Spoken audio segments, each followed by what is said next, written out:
Principal of order, ठीक है, यहां से अपने को आज शुरू करना है। 9 प्रिंसिपल्स हम लोग ऑलरेडी डिस्कस कर चुके हैं, ठीक है। अब 10वां प्रिंसिपल से लेके 14th प्रिंसिपल तक अपने को पढ़ना है।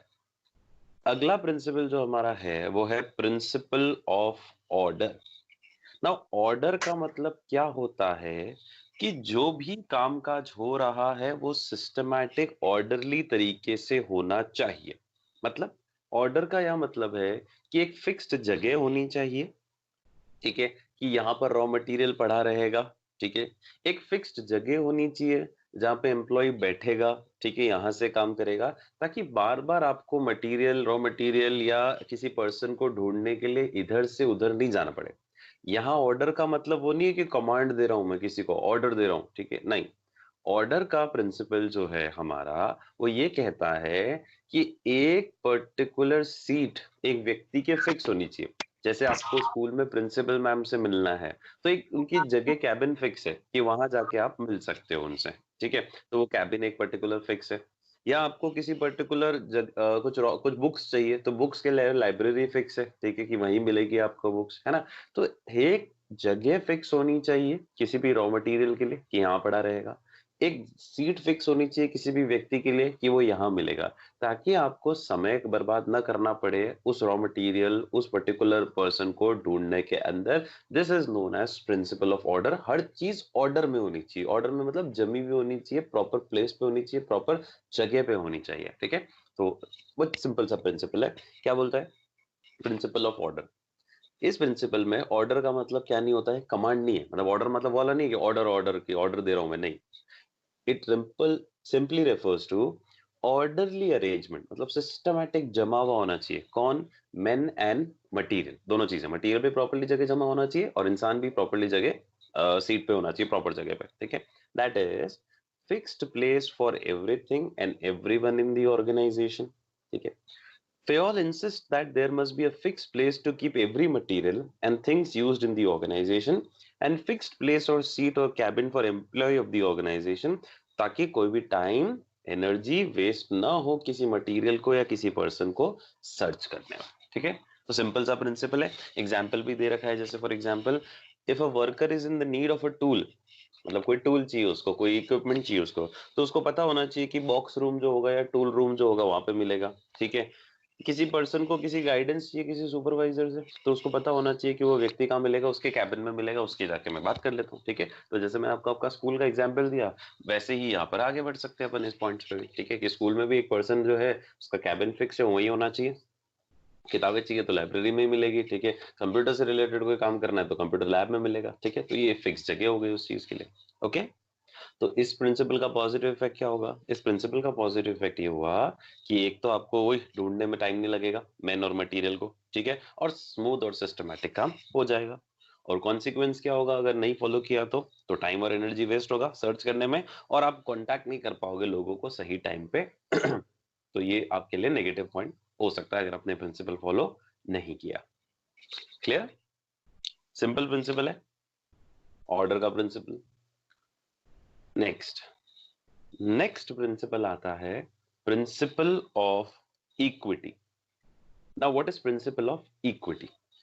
इक्विटी का मतलब क्या होता है पता है ना? शेयर्स वाला नहीं है ये नॉर्मल इक्विटी। इक्विटी का मतलब है सबको क्या देना है, आपको बराबर ट्रीटमेंट देना है, इक्वल ट्रीटमेंट देना है। इक्विटी मतलब इक्वल, ठीक है।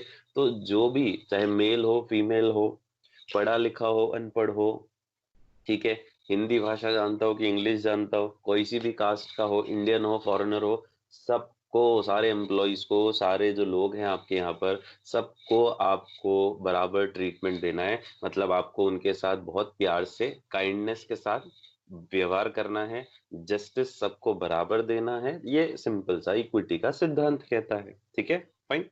तो इसीलिए तो आपने देखा होगा कि जो मल्टीनेशनल कंपनीज हैं, ठीक है, उनमें आजकल सीईओ की पोजीशन पे इंडियंस भी हैं। तो वो कंपनी ऐसा नहीं करती कि नहीं इंडियंस को अपन यहाँ पे सीईओ की पोजीशन पे नहीं रखेंगे। कौन सी कंपनीज में है? बहुत सारी कंपनीज में आपको दिखेगा, जैसे गूगल का ही इंडियन है, ठीक है, सुंदर पिचाई आपको मालूम ही है ना। तो प्रिंसिपल ऑफ इक्विटी क्या कहता है? Equity refers to kind, fair and just treatment. तीनों वर्ड बहुत क्लियर है, वही लिखा हुआ है। काइंड, काइंड मतलब बहुत दयालु। फेयर मतलब बराबरी का, और जस्ट मतलब वही एक तरह से इक्वल ट्रीटमेंट आपको देना है, किसको, एम्प्लॉइज को।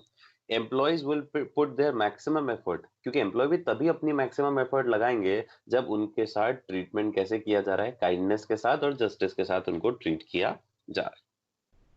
इक्विटी का सिंपल मतलब कोई डिस्क्रिमिनेशन नहीं करना है आपको, किसके बेसिस पे, न सेक्स, न रिलीजन, न लैंग्वेज, न कास्ट, न बिलीफ या न नेशनल, मतलब किसी भी आधार पे आपको उनके बीच में क्या नहीं करना है, ये इनजस्टिस नहीं करना है।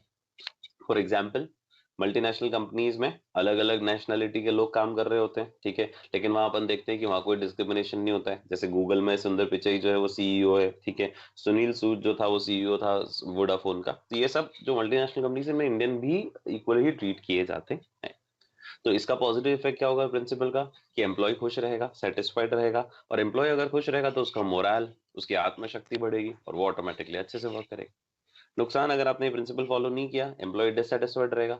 जब वो डिससेटिस्फाइड रहता है तो एम्प्लॉय छोड़ के जाता है, छोड़ के चला जाएगा तो उसका टर्नओवर, मैंने आपको बोला था टर्नओवर का, एम्प्लॉय टर्नओवर का मतलब क्या होता है, एम्प्लॉयज छोड़ के जा रहे हैं तो एम्प्लॉय का टर्नओवर बढ़ जाएगा।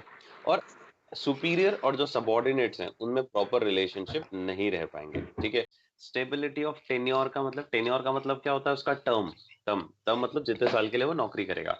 तो यार अपन ने डिस्कस भी किया था कि ऐसा नहीं होना चाहिए कि एम्प्लॉयज को आप बार बार क्या करो, निकाल दो, फ्रीक्वेंटली उनको क्या कर दो, ट्रांसफर कर दो उस जॉब से, फ्रीक्वेंटली उनको क्या कर दो, टर्मिनेट कर दो, हटा दो उस जॉब। ऐसा नहीं होना चाहिए, कुछ पीरियड तो उनको स्टेबली उस जॉब पे काम करने दो, क्योंकि उस जॉब पे वो काम करेंगे कुछ समय तक, तभी तो उस काम को वो सीखेंगे, और काम जब सीखेंगे और फिर आप उसको हटा दोगे तो फिर आपके लिए कितना भारी नुकसान हो जाएगा, ठीक है।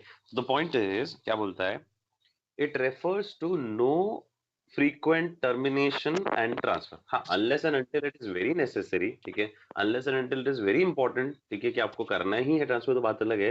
बाकी फ्रीक्वेंट ट्रांसफर्स, फ्रीक्वेंट टर्मिनेशंस नहीं होने चाहिए, ठीक है। इस प्रिंसिपल के हिसाब से management must provide the feeling of job security, भाई एम्प्लॉयज को ये सिक्योरिटी दो कि यार तुम्हारी ये जॉब हम छीनेंगे नहीं तुमसे, ठीक है, उनको जॉब सिक्योरिटी रहेगी एम्प्लॉयज को, ठीक है, तो इनसिक्योरिटी नहीं होगी उनको, और इनसिक्योरिटी नहीं होगी तो वो लोग पूरी मेहनत के साथ, शिद्दत के साथ काम करेंगे, ठीक है। भाई मैं अगर आपको बोलूं कि मैं एक चैप्टर पढ़ाऊंगा उसके बाद मैं नहीं पढ़ाऊंगा, ठीक है, तो आप लोगों में भी क्या रहेगी, इनसिक्योरिटी, या फिर कौन मेहनत करे इतना सा सीखने के लिए। लेकिन मैं बोलूं मैं साल भर मैं ही पढ़ाऊंगा तो आपको फिर मेरे हिसाब से कोप अप करना पड़ेगा, है ना। तो ये फंडा है, उसमें ध्यान रखना है अपने। क्लियर, स्टेबिलिटी ऑफ टेन्योर का बहुत सिंपल सा कॉन्सेप्ट है, ठीक है।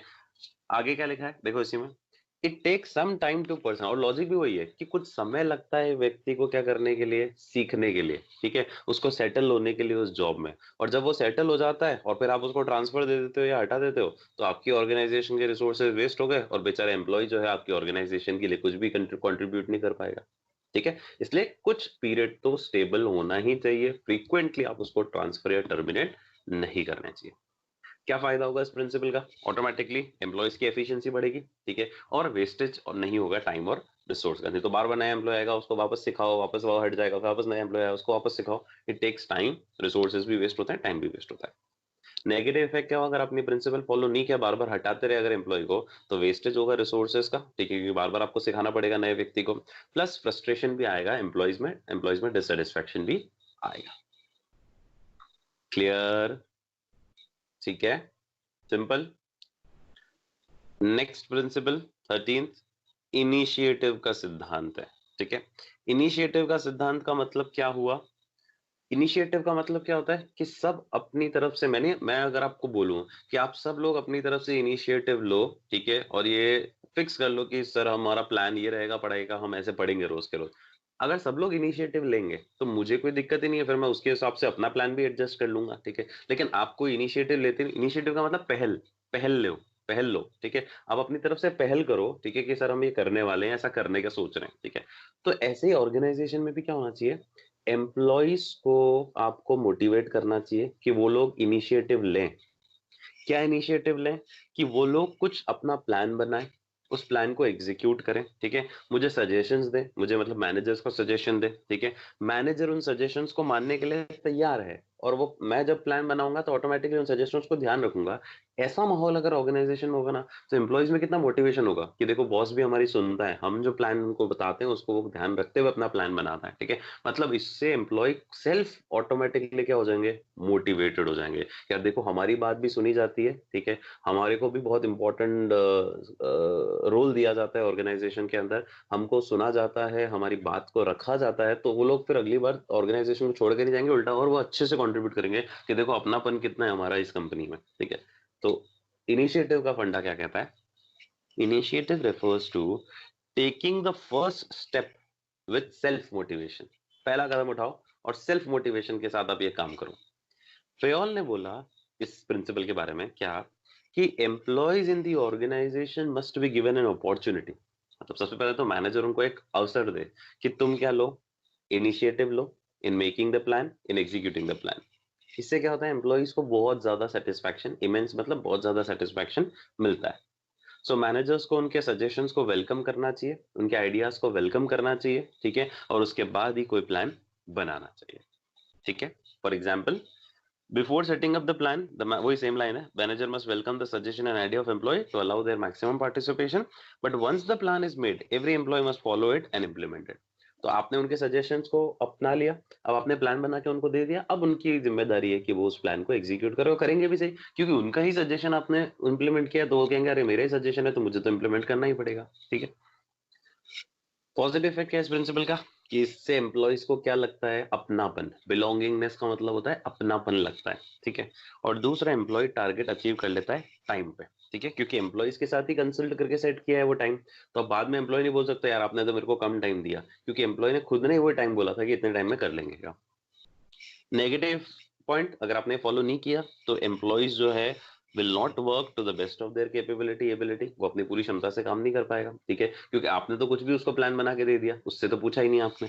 दूसरा, डीमोटिवेशन हो जाएगा एम्प्लॉयज के अंदर। Clear? And the last principle, 14th principle Fayol का, वो है एस्पिरिट डी कॉर्प्स, ठीक है। मैंने आपको ये वर्ड उस टाइम फीचर्स के टाइम भी बताया था। एस्पिरिट डी कॉर्प्स का शॉर्ट में मतलब है टीम स्पिरिट, यूनिटी, सब मिलजुल के हार्मनी के साथ काम करेंगे।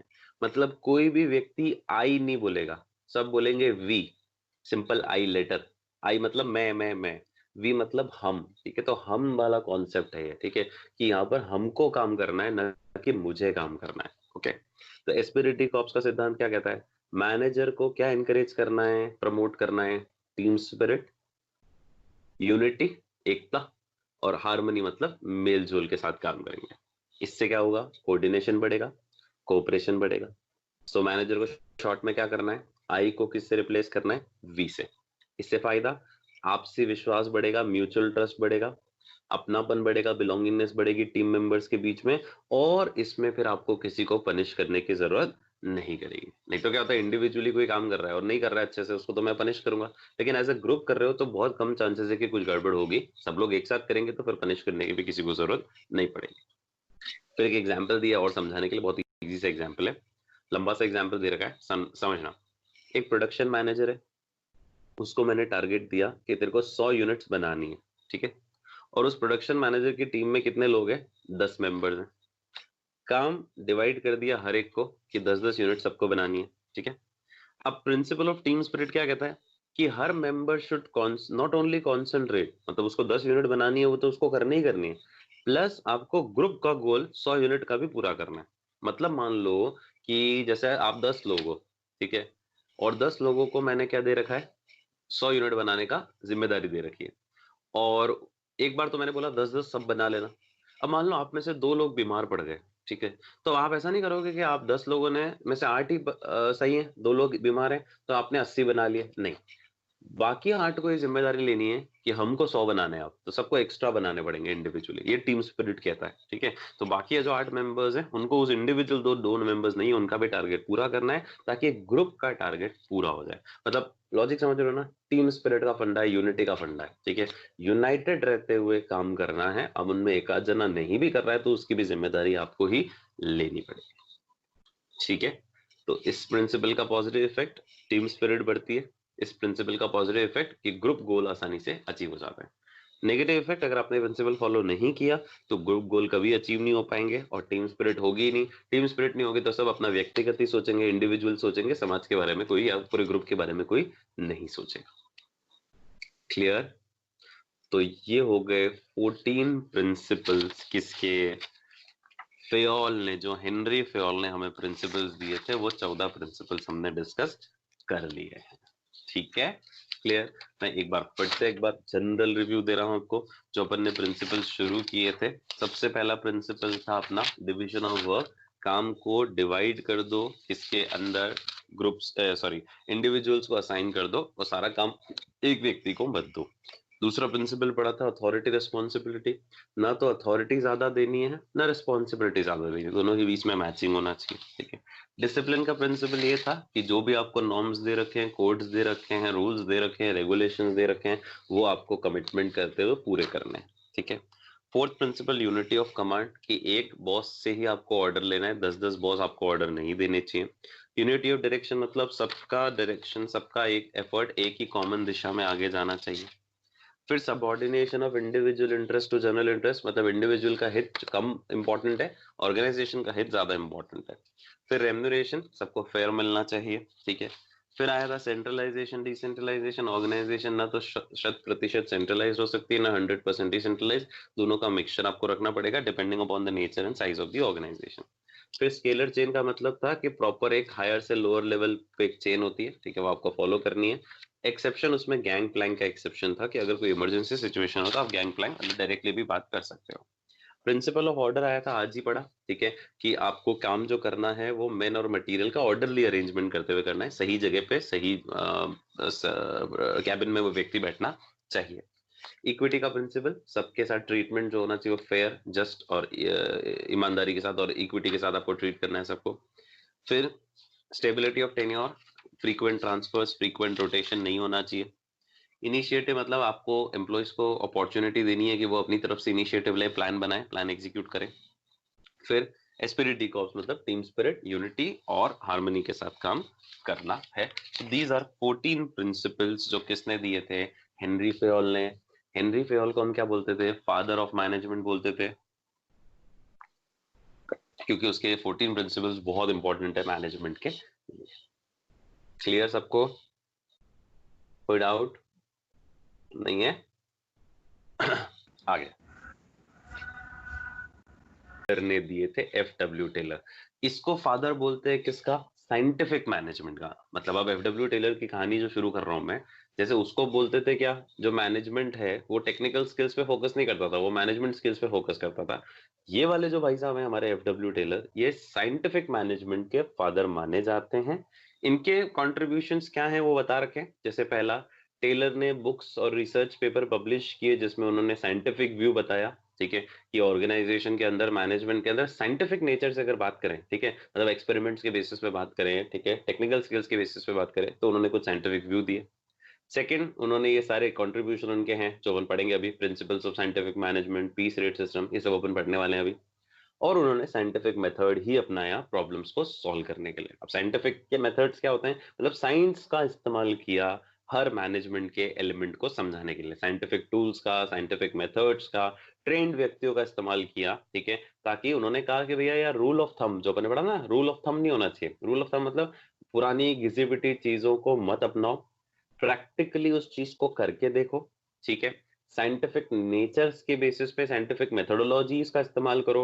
साइंटिफिक मेथोडोलॉजी मतलब क्या हो गया, उसको ट्राई करो, टेस्ट करो, ठीक है, और साइंटिफिकली प्रूव करने के बाद उस चीज को लगाओ। ठीक है, तो इसको हम लोग कौन से पिताजी बोलते हैं, साइंटिफिक मैनेजमेंट के। तो एक MCQ में हमेशा ध्यान रखना, जो हेनरी फेयोल थे हमारे, उनको हमने किनके पिताजी बोला था, वो थे फादर ऑफ मैनेजमेंट। ठीक है, मैनेजमेंट स्टडीज, मैनेजमेंट थॉट, ये है फादर ऑफ साइंटिफिक मैनेजमेंट। ठीक है, उन्होंने 14 प्रिंसिपल्स ऑफ मैनेजमेंट दिए। ठीक है, इन्होंने प्रिंसिपल्स ऑफ साइंटिफिक मैनेजमेंट दिए। ठीक है, जो अपन पढ़ने वाले हैं, इन्होंने साइंटिफिक प्रिंसिपल्स दिए। ठीक है, वो साइंटिफिक प्रिंसिपल्स जो अपन पढ़ेंगे वो अपन डिस्कस करने वाले हैं। 4 साइंटिफिक प्रिंसिपल्स होते हैं, पर वो 4 साइंटिफिक प्रिंसिपल्स इन्होंने प्रिंसिपल्स ऑफ साइंस के नाम से, प्रिंसिपल्स ऑफ साइंटिफिक मैनेजमेंट के नाम से दिए।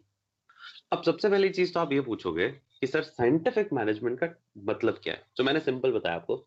साइंस का साइंस के मेथड्स, टूल्स का इस्तेमाल करते हुए आपको मैनेजरियल जो भी प्रिंसिपल्स बनाने वो बनाए हैं आपने, उसको बोलते हैं हम साइंटिफिक मैनेजमेंट। तो उसका मीनिंग एक बार देख लो। साइंटिफिक मैनेजमेंट का मतलब क्या होता है? काम के नहीं है इतने ही, ठीक है, अब प्रिंसिपल्स ही काम के अपने। साइंटिफिक मैनेजमेंट की डेफिनेशन ऐसे लिखी हुई है, application of science. Application of science किसके ऊपर? For each and every element of management. मतलब साइंस आपको अप्लाई करनी है किस पे? हर एलिमेंट ऑफ मैनेजमेंट के ऊपर।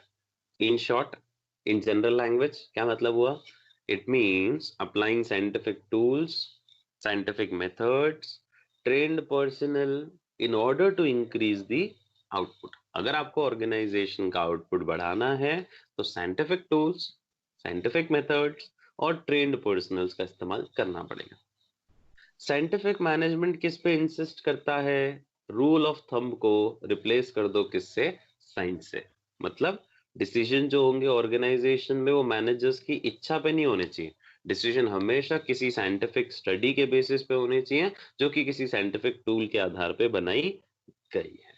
ठीक है, ये अभी पढ़ेंगे वैसे भी डिटेल में नीचे कि science not rule of thumb एक हमारा प्रिंसिपल भी है। ठीक है, उसमें भी यही लिखा है वापस कि भाई नॉर्मली तो क्या होता है, हम हमारी इच्छा से, हमारे इंट्यूशन से, मैनेजर्स कैसे डिसीजन लेता है? मन से। ठीक है, उसको लगता है जैसी सिचुएशन है वैसे वो डिसीजन लेता है। बोलता है मन का यहाँ कोई मतलब वैल्यू ही नहीं है। आप हिट एंड ट्राई ऐसे मन से चलो ट्राई करके देख लेते हैं ऐसा होता है क्या? ना। आपके पास कुछ साइंटिफिक थियरीज हैं, आप उन थियरीज को इस्तेमाल करोगे और उन थियरीज के हिसाब से ही क्या करोगे? काम करोगे। ठीक है, जैसे मैं आपको एक सिंपल एग्जांपल दूं इस लॉजिक का कि साइंटिफिक मैनेजमेंट का लॉजिक क्या है। फॉर एग्जाम्पल, मैंने आपको ये बोला, या हाँ मैंने आपको ये बोला कि ये 10 यूनिट ऑफ आउटपुट आपको बनानी है, कितने टाइम में बनाओगे? तो एक तो होता है ऐसे ही रैंडमली मन से इंट्यूशन दोगे कि, या मन से आपके एक्सपीरियंस से, या आप हिट एंड ट्राई करके बोलोगे कि सर मुझे लगेंगे, हो सकता है एक दिन लगेगा 10 यूनिट बनाने में। ठीक है, ऐसे ही रैंडमली आपने गेस किया आपके एक्सपीरियंस के बेसिस पे। ये कहता है टेलर ऐसा मत करो, इसके लिए एक टाइम स्टडी करो। टाइम स्टडी मतलब पुराने लोगों ने, 10 लोगों को दो ये काम, उनका टाइम नोट करो, उन्होंने कितना टाइम में ये काम किया।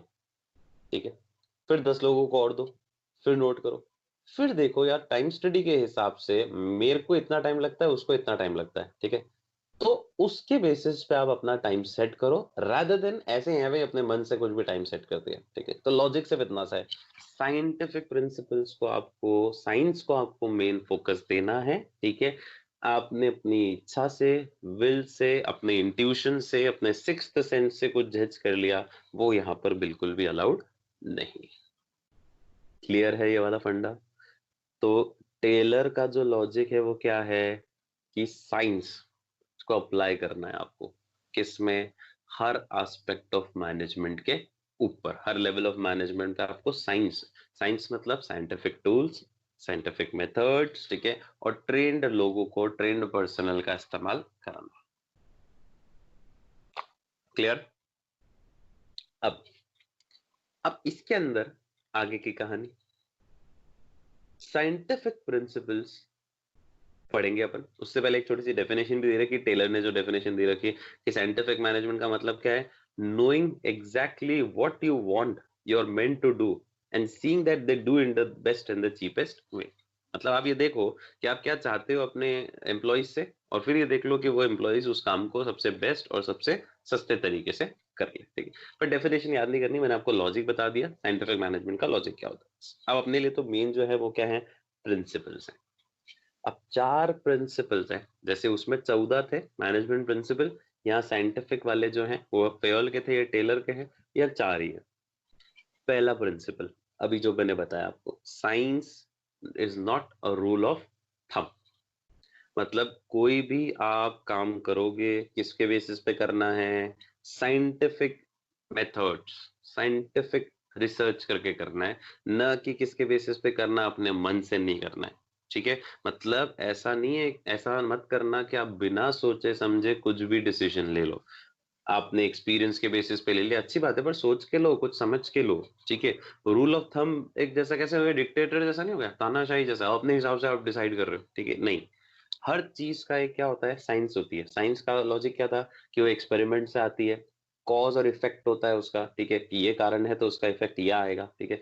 उसको असेस करो और उसके बेसिस पे फिर डिसाइड करो कि आपको क्या करना है, ठीक है। तो बहुत सिंपल सा लॉजिक है, ऑलरेडी बता चुका हूँ, ध्यान से लैंग्वेज पढ़ना अब इसकी, ठीक है। क्या बोलता है, according to this principle Taylor ने इंसिस्ट किया that each job performed in the organization, हर जॉब जो ऑर्गेनाइजेशन में परफॉर्म हो रही है, it should be based on scientific inquiry, मतलब आप इंक्वायरी करो उस चीज की proper, and not just on intuition, intuition मतलब आपके मन से, एक्सपीरियंस के बेसिस पे, या ऐसे हिट एंड ट्राई कर लिया आपने कि ऐसे रैंडमली हिट एंड ट्राई करके देख लेते हैं, लग गया तो लग गया, नहीं हो गया तो मिस हो जाएगा, ठीक है। ऐसे पे नहीं करना है। He says that there must be thinking, सोचो पहले कुछ करने से पहले, before doing, which is not in the case of rule of thumb. Rule of thumb में तो क्या होता है, काम आया ऐसे अपने हिसाब से डिसाइड कर लिया और शुरू कर दिया, नहीं, ये कहता है साइंस कि आपको सोचना है। रूल ऑफ थंब एक तरह से डिक्टेटरशिप है, डिक्टेटरशिप मतलब तानाशाही जैसा है, जबकि साइंटिफिक डिसीजन हमेशा किसके ऊपर बेस्ड होते हैं, कॉज और इफेक्ट, कारण ये है तो इसका इफेक्ट ये आएगा, and scientific measurement of methods and ways of production. तो हमेशा कॉज इफेक्ट होंगे, साइंटिफिक तरीके से आप चीज को मेजर कर पाओगे उस चीज को, ठीक है, और उसी तरीके से आपका प्रोडक्शन का तरीका जो है वो इंप्रूव हो पाएगा। अब इसका एग्जांपल, अच्छा एग्जांपल से पहले एक चीज और दे रखिए, टेलर ने ये बिलीव किया that there is only one best method to maximize the efficiency and this method can be developed through proper study and analysis। मतलब टेलर के हिसाब से किसी भी काम को करने का एक ही सबसे अच्छा मेथड होता है। अब वो सबसे अच्छा मेथड जो है वो आपको पहले असेस करना चाहिए, स्टडी करना चाहिए, एनालाइज करना चाहिए, और फिर उसके बेसिस पे काम शुरू करना चाहिए। For example rule of thumb में क्या होता है, जैसे एक स्टैंडर्ड टाइम किसी भी काम को करने के लिए कौन डिसाइड करता है, मैनेजर, किसके बेसिस पे, अपने पास्ट एक्सपीरियंस के बेसिस पे। जैसे मैंने आपको एग्जांपल दिया कि यार आप ये काम कितने दिन में कर पाओगे, आपको लगा देखो पास्ट में मैंने ऐसा ऐसा मेरे खुद के एक्सपीरियंस से ऐसा लगता है मुझे कि मैं काम इतने दिन में कर पाऊंगा, तो ऐसे जजमेंट से बेसिस पे आपने डिसाइड किया। जबकि टेलर ने क्या इंसिस्ट किया कि जो स्टैंडर्ड टाइम होता है किसी भी जॉब का, उसको साइंटिफिकली आपको सेट करना है। कैसे, आपको टाइम स्टडी करनी है। अब टाइम स्टडी अपन पढ़ेंगे अभी आने वाले इसी चैप्टर के अंदर आगे।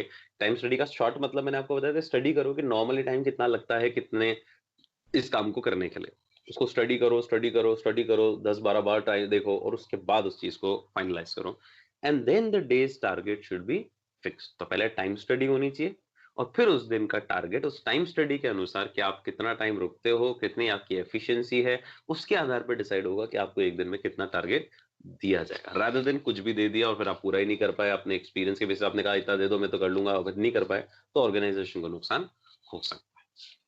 क्लियर। अब किसी को कोई दिक्कत हो इस प्रिंसिपल में तो पूछो। Science not rule of thumb, simple सा फंडा है कि बोलो, कोई डाउट।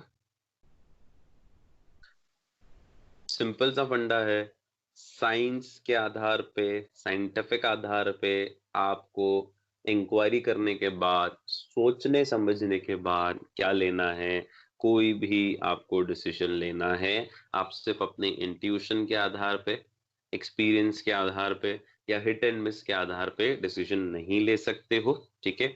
एग्जाम्पल भी बता दिया उसने कि नॉर्मली मान लो कोई टाइम कितना चाहिए होता है एक जॉब को काम करने के लिए, वो अपने पास्ट एक्सपीरियंस के बेसिस पे डिसाइड कर लिया। जबकि होना ये चाहिए कि टेलर को इंसिस्ट करना चाहिए क्या, कि नहीं, टेलर इंसिस्ट करता है क्या कि भैया कोई भी टाइम आप डिसाइड कर रहे हो उसके पहले टाइम स्टडी करो, स्टडी करो उस चीज की, एनालिसिस करो और उसके बाद ही टारगेट आपको सेट करना है। तो टाइम स्टडी क्या होती है वो भी आएगी, टेक्निक सब अपन पढ़ेंगे इसी साइंटिफिक मैनेजमेंट की, उसमें मिलेगी। अभी अपन प्रिंसिपल्स डिस्कस कर रहे हैं, तो प्रिंसिपल्स में ऐसा कोई पॉइंट नहीं है। क्लियर, आगे बढ़ूं। ओके, दूसरा प्रिंसिपल जो टेलर ने दिया वो दिया harmony not Discord. Harmony not Discord का सिंपल सा लॉजिक ये है कि सभी लोग क्या करेंगे, एक साथ, हार्मनी मतलब ग्रुप में मिलजुल के काम करेंगे, उनके बीच में कोई भी क्या नहीं होना चाहिए, आपसी मतभेद, आपसी कोई रंजिश, आपसी कोई डिस्प्यूट्स नहीं होना चाहिए। मतलब हार्मनी के साथ काम करना है, एकता के साथ काम करना है, ठीक है। डिफरेंस ऑफ ओपिनियन हो तो उनको कोशिश करना है सेट करने की, ठीक है। किसी भी एम्प्लॉय को ऐसा नहीं लगना चाहिए कि उसको ज्यादा बर्डन दिया जा रहा है और दूसरे एम्प्लॉय को कम दिया जा रहा है, या उसको ज्यादा सैलरी दे रहे हो आप, इसको जो सेम लेवल पे बैठा है उसको कम सैलरी दे रहे हो, नहीं, ऐसा नहीं होना चाहिए, ठीक है। और अगर ऐसा होता भी है, मान लो किसी एम्प्लॉय को लगता है ऐसा, तो उसके साथ मिल के बैठ के उसको समझाओ, उसका एटीट्यूड, उसका नजरिया चेंज करो, ठीक है। और उसके अंदर एक पॉजिटिव थिंकिंग लेकर आओ कि देख, तेरे लिए इसलिए ऐसा हो रहा है क्योंकि तू इस पोजीशन पे है अभी, तेरे को सैलरी इसलिए कम मिल रही है क्योंकि अभी शुरू ही हुआ है। जैसे जैसे तू हमारे साथ काम करेगा तुझे भी अच्छा सा पैकेज मिलेगा। तो उसके साथ आपको उसको उसके दिमाग को पूरा रेवोल्यूशनाइज कर देना है, ठीक है। उसमें क्रांति फैला देना उसमें, ठीक है। इसका एक वर्ड आएगा अभी अंदर पढ़ेंगे अपन। अगर जब भी चक्कर पड़ रहा हो ना, किसी भी दिक्कत हो रही हो, तो एक मेंटल रेवोल्यूशन का सिद्धांत है। मेंटल रेवोल्यूशन मतलब मानसिक रूप से उसके अंदर क्रांति भर दो कि देख अपन आगे बढ़ेंगे, जोश में बढ़ेंगे, एक्सेट्रा एक्सेट्रा एक्सेट्रा। तो ऑटोमेटिकली वो भी उस टीम का हिस्सा अपने आप को समझेगा और हार्मनी जो है ऑर्गेनाइजेशन के अंदर आ पाएगी। अब इसका अपन लैंग्वेज देख लेते हैं एक बार। अकॉर्डिंग टू दिस प्रिंसिपल क्या लिखा है? Those who work together in the organisation, जो लोग साथ में काम कर रहे हैं, they must work in harmony, वो एक दूसरे के साथ मिलजुल के काम करें। That is with mutual give and take and proper understanding, मतलब आपसी प्रॉपर गिव एंड टेक होना चाहिए दोनों में, कि मैं अगर तेरे लिए कुछ कर रहा हूं तो तू भी मेरे लिए कुछ कर रहा है, प्रॉपर अंडरस्टैंडिंग उनमें होनी चाहिए। Generally in every organisation there are two groups of people, ये बहुत ध्यान से सुनना। इसका टेक्निकल लॉजिक ये है कि हर ऑर्गेनाइजेशन में दो ग्रुप होते हैं। पहला कौन? एक वर्कर का ग्रुप होता है जो लोअर लेवल होता है, और एक थोड़ा टॉप लेवल या मिडिल लेवल मैनेजमेंट का ग्रुप होता है। और दोनों ग्रुप आपस में एक दूसरे के दुश्मन की तरह काम कर रहे होते हैं। क्यों? भाई वर्कर्स को हमेशा ये लगता है कि उसको सैलरी कम मिल रही है और उसको काम बहुत ज्यादा दिया जा रहा है, और मैनेजमेंट को हमेशा लगता है कि वर्कर्स को एक्स्ट्रा सैलरी दे रहे हैं, हम इतना काम भी नहीं दे रहे हैं तो भी ये साला कुछ कर ही नहीं रहा है, ठीक है, तो इज गुड फॉर नथिंग। दोनों अपने अपने पॉइंट से, दोनों की लॉजिक अपने अपने है ना।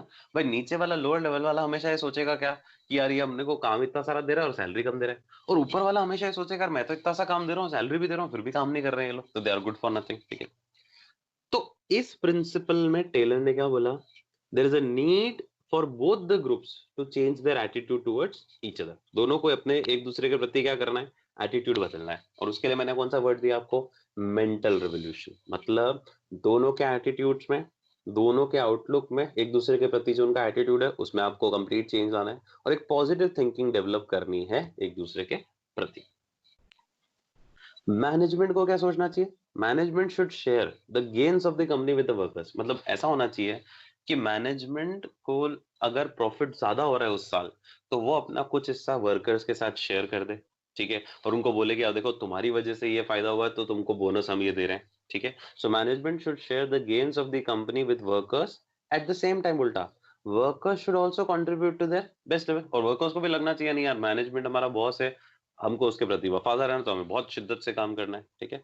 तो टेलर ने कहा कि अगर ऑर्गेनाइजेशन को खुश देखना चाहते हो, ऑर्गेनाइजेशन की प्रोस्पेरिटी चाहते हो, खुशियां चाहते हो, तो दोनों की प्रोस्पेरिटी, एम्प्लॉयर की भी और एम्प्लॉय की भी प्रोस्पेरिटी जरूरी है, ठीक है। फिर एक फंडा आगे उसने बोला, there must be paternalistic style of management as in case of Japanese companies. Japanese companies का एग्जांपल दे रखा है, वो देखो। जापानीज कंपनीज में क्या था? This principle is practised as here managers treat the workers as part of their family. मतलब मैनेजर्स अपने एम्प्लॉयज को अपनी फैमिली का हिस्सा मानते हैं। एंड वर्कर्स भी कभी भी उनके सामने एजिटेशन, एजिटेशन मतलब वो लड़ाई झगड़े नहीं करते हैं, स्ट्राइक पे नहीं जाते हैं, ठीक है। अगर उनको कोई दिक्कत होती है ना, तो वो अपने हाथों पे एक वो काला रिबन बांध देते हैं कि यार हम डिससेटिस्फाइड है, ठीक है, और ऑटोमेटिकली मैनेजर को लगता है हाँ यार ये डिससेटिस्फाइड है, ठीक है, तो उनके प्रति उसकी सिंपैथी जाग जाती है, फिर उनसे बात कर लेते हैं वो। मतलब ऐसा नहीं कि वर्कर्स डिससेटिस्फाइड नहीं होंगे, वहां पे होंगे, लेकिन वो एजुटेशन नहीं करेंगे, वो लॉकडाउन नहीं करेंगे, ठीक है, वो स्ट्राइक पे नहीं जाएंगे, वो सिर्फ काला रिबन बांध देंगे, ठीक है, अपने शोल्डर्स के यहाँ नीचे, और वो अपना डिससेटिस्फेक्शन जता देंगे। फिर मैनेजर्स उनसे बात कर लेगा, मैनेजर भी बहुत कंसर्न होता है, ठीक है, कि यार उनके एम्प्लॉइज, उनकी फैमिली है, तो उनको कैसे डिससेटिस्फेक्शन हो रहा है, तो उनसे बात करके उनके रेजोल्यूशन डिस्प्यूट्स को सॉल्व करने की कोशिश करता है। इसको बोलते हैं पैटर्नलिस्टिक स्टाइल ऑफ मैनेजमेंट, जो जापानीज कंपनीज अपनाती है। क्लियर? बहुत शानदार कॉन्सेप्ट है, बहुत सिंपल। मतलब बहुत सिंपल सा लॉजिक। हर ऑर्गेनाइजेशन में दो लोग होते हैं, दो ग्रुप्स होते हैं। एक लोअर लेवल पे जो काम करता है वर्कर का ग्रुप, एक जो सीनियर लेवल पे काम करता है वो मैनेजमेंट का ग्रुप है। दोनों में हमेशा क्या रहते हैं, इश्यूज रहते हैं, क्योंकि वर्कर्स को हमेशा लगता है कि उनको अंडर पे किया जा रहा है, जबकि मैनेजर को हमेशा लगता है कि उसको क्या किया जा रहा है, ज्यादा पे कर रहा हूँ मैं, वो काम ही नहीं कर रहा है। ठीक है, तो उनके एटीट्यूड को बदलना है तो मेंटल रेवोल्यूशन एक लाने की जरूरत है। ठीक है, मेंटल रेवोल्यूशन लाएंगे, दोनों का एटीट्यूड चेंज करेंगे एक दूसरे के प्रति, तो क्या होगा, मैनेजमेंट भी अपने गेन्स उनके साथ शेयर करेगा और वर्कर्स भी अपने बेस्ट लेवल पे काम करेंगे। ठीक है, और जापानीज कंपनीज का एग्जांपल दे दिया, ये वैसी स्टाइल होगी तो कोई दिक्कत भी नहीं आएगी। ठीक है, this is the principle of harmony not Discord का सिद्धांत। क्लियर, समझ में आ गया? ठीक है, ओके। लास्ट आज का सिद्धांत अपन डिस्कस कर रहे हैं, cooperation not individualism. Logic harmony not Discord जैसा ही है, थोड़ा सा अलग है, मतलब उसी का एक्सटेंशन है कि सब लोगों को कैसे काम करना है, मिलजुल के। व्यक्तिगत आपका गोल सेकेंडरी होगा, पहले गोल किसका इंपॉर्टेंट होगा, ऑर्गेनाइजेशन का। तो कोऑपरेशन नॉट इंडिविजुअलिज्म, सिंपल है, सेम लॉजिक पे बेस्ड है। This principle is the extension of harmony not Discord. इस प्रिंसिपल के हिसाब से work must be carried out in cooperation with each other. एक दूसरे के प्रति आपको विश्वास रखना है, म्यूचुअल अंडरस्टैंडिंग, म्यूचुअल कॉन्फिडेंस एक दूसरे के प्रति रखना है। The management must take workers in confidence before setting up the standard task for them.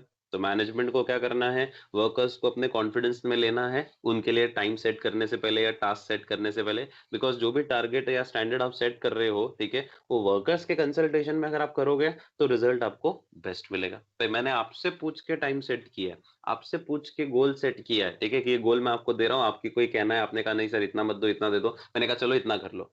तो आप भी क्या करोगे, अब कल को मना नहीं करोगे उस टारगेट को अचीव करने में, क्योंकि आपकी सहमति से मैंने वो काम आपको दिया। तो कोऑपरेट करके अपने को गोल सेट करने। There must be open communication, हमारे बीच में बातचीत लगातार रहती रहेगी। ठीक है, टेलर के हिसाब से दोनों, there must be almost equal division of work and responsibility between workers and management. तो मैनेजमेंट और वर्कर्स में काम भी बराबर बांटो। ठीक है, तो वर्कर्स को भी नहीं लगे कि उनको ओवरबर्डन किया जा रहा है और मैनेजमेंट को भी नहीं लगे कि नहीं ये काम नहीं कर रहा है। ठीक है, तो डिवीजन ऑफ वर्क प्रॉपर्ली करते जाओ उसमें। एग्जाम्पल भी दे रखा है, while assigning job to workers, if management asks them about the interest, then work is assigned to according to their interest, definitely the workers will perform it more efficiently। जैसे school में कोई मेला हो रहा है, अब मैम ने आपसे बोला आपको ऑर्गेनाइज करना है 12th क्लास वालों को, कॉमर्स वालों को, और मैम ने आपको बोला कि बताओ किसको किस में इंटरेस्ट है, तो आपने बोला एक ने बोला सर मैं झूले लगा लूंगा, सर एक ने बोला मैं गेम्स सेट कर लूंगा, मैं स्टॉल लगा दूंगा ये वाली। तो सबको अपना अपना इंटरेस्ट अपने बता दिया। अब मैम ने उसी के अकॉर्डिंगली आपको अपने अपने स्टॉल्स दे दिए, अपना अपना काम दे दिया। अब आप भी उसको इंटरेस्ट से करोगे क्योंकि आपका इंटरेस्ट उसी पर्टिकुलर एरिया में ज्यादा है। तो लॉजिक बहुत सिंपल है, कोऑपरेशन नॉट इंडिविजुअलिज्म का फंडा क्या है, कोऑपरेशन से काम करना है, एक दूसरे के प्रति कॉन्फिडेंस और अंडरस्टैंडिंग रखनी है। इसके लिए मैनेजर को हमेशा क्या करना है, वर्कर्स से पूछना है, उनके साथ बैठ के डिस्कस करना है गोल्स, टारगेट्स, इंटरेस्ट, और उसके बाद उनको काम असाइन करना है। इससे ऑटोमेटिकली वर्कर्स भी अपनी पूरी शिद्दत के साथ काम करेगा वहां। तो ये प्रिंसिपल भी एक तरह से लॉजिकल वही है हार्मनी नॉट डिस्कॉर्ड का। ठीक है, कि दोनों में आपस में सहमति, दोनों में आपस में कोऑपरेशन होना जरूरी है। ठीक है, और फोर्थ एक ही प्रिंसिपल बचा है, उसको भी कंप्लीट कर ही लेते हैं। फोर्थ एंड लास्ट इजी है, नाम क्या देखा है, development of workers to their greatest efficiency and prosperity. मतलब जब भी आप किसी पर्टिकुलर एम्प्लॉय को अपने यहाँ पर हायर करते हो तो उसको आपको डेवलप भी करना है, मतलब उसको आपको ट्रेनिंग भी देनी है, उसको आपको समझाना भी है कि देख मेरी ऑर्गेनाइजेशन में इस तरह से काम होता है, उसको ट्रेनिंग सेशंस भी प्रोवाइड करने हैं, समय समय पे उसकी नॉलेज को भी क्या करना है, अपडेट करना है। क्योंकि आप ही अगर उसकी नॉलेज अपडेट नहीं करोगे तो वो काम ढंग से कर ही नहीं पाएगा एफिशिएंसी से, और एफिशिएंसी नहीं कर पाएगा तो ऑर्गेनाइजेशन को नुकसान होगा। तो प्रिंसिपल क्या है, development of workers to the greatest efficiency and prosperity. क्या लिखा है, efficiency depends upon the efficiency of workers. भाई ऑर्गेनाइजेशन की एफिशिएंसी, इंडस्ट्री की एफिशिएंसी किस पे डिपेंड करती है, वर्कर्स की एफिशिएंसी पे। और वर्कर्स की एफिशिएंसी डिपेंड करती है किसके ऊपर, उन वर्कर्स को प्रॉपर्ली ट्रेन किया जा रहा है, उन वर्कर्स को प्रॉपर्ली क्या किया जा रहा है, सेलेक्ट किया जा रहा है।